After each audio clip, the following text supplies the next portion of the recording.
The OnePlus 12 has been a really fun phone to use, and on paper it beat the Galaxy S24 base model in almost every single category. It's hard to find bad things to say about it, and I really enjoy using this phone. But I did manage to find 5 things that I do not like about the OnePlus 12. It is pretty minor but worth calling out before we declare OnePlus the clear winner over the base Galaxy S24 model, which also costs $800, the same as the OnePlus 12. And before you jump in the comments and start defending OnePlus as the greatest phone ever, just check out my prior videos just in terms of some of the comparisons that I make. And without further ado, let's jump into the first reason I don't like about this phone.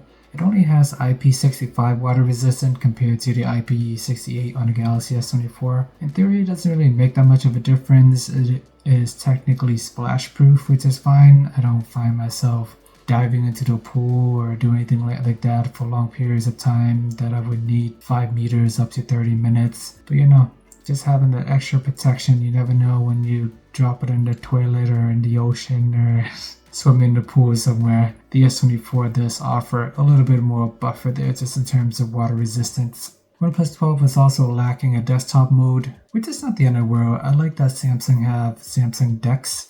You can connect your phone to the computer, use your apps on there. But it's kind of a luxury thing, even though I have it and I have had the Galaxy S24 over 2 weeks at this point. I probably used DeX only 1 or 2 times, but it would be nice to have a dedicated desktop mode on OnePlus phone, even if I may not necessarily always use it. Worth asking for anyways, doesn't hurt to add these things to the to-do list. They added the IR blaster, so who knows? One can only hope and dream. And in a year where we have Google and Samsung offering 7 years of software updates, OnePlus opted to only do 4 years of software updates and 5 years of security. It is a shame given the fact that Samsung and Google is offering much more, so you do plan to keep these phones for the long run. It would be nice to have the longest software support, especially for the crowd that is actually interested in these OnePlus phones. They're looking for value, and it tells me that people plan to keep these phones for a while.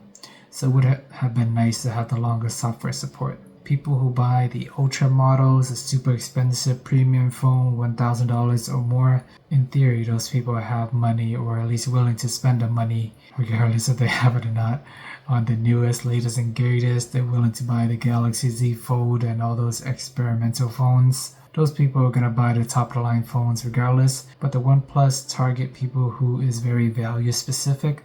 That's why you see that OnePlus beat out Samsung in almost every single category in the base model. You often see the OnePlus 12 being compared to the Galaxy S24 Ultra, which costs $1,300, instead of comparing it to the base model. If you compare it to the base model, it destroys the base model in basically every category.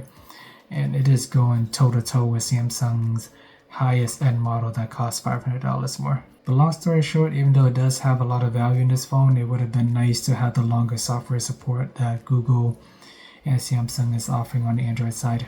Next on the list is Google Assistant. This is not really OnePlus's fault. I guess they technically can build their own assistant as well. Google Assistants have been pretty reliable in the past, but recently with all this new AI rush, Google is pushing out Gemini, trying to replace Google Assistant. Not really. And it is kind of a mess. It's causing a lot of issue for me when I'm driving.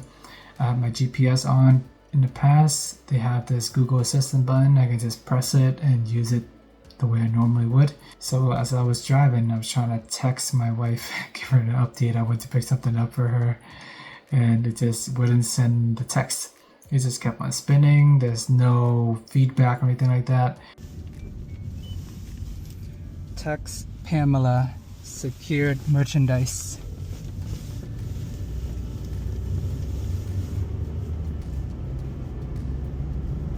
And it just doesn't do anything while I was driving. I pressed the Google Assistant button. So that is odd. I guess it's not really a OnePlus problem, it's more of a Google problem. But hey, I would rather even have Bixby at this point if it can only do simple tasks like texting somebody. If Google Assistant's failing to do these simple things, I'm pretty sure it's going to be fixed soon. But at the moment, it is kind of an experimental thing. They're trying to push out all these AI function, but have all the Google Assistant functionality. So it's weird. If I'm driving and I'm pressing the Google Assistant button on the maps, it doesn't work.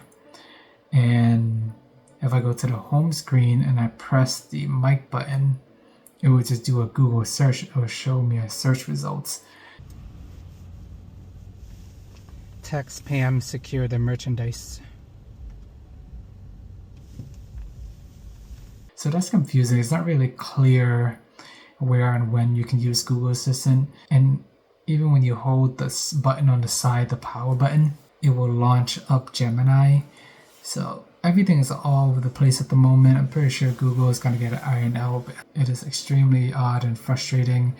And me, while I'm driving, I'm just trying to send a quick, simple text, but it is being really challenging. Therefore, can't rely on the phone. It's becoming more distracting while I'm driving. And I found that when I was driving, if I were to say the keyword OKG, then I can activate some of the function like texting. But it took me all the way to the end of my drive, and I'm already home at that point to get it to work.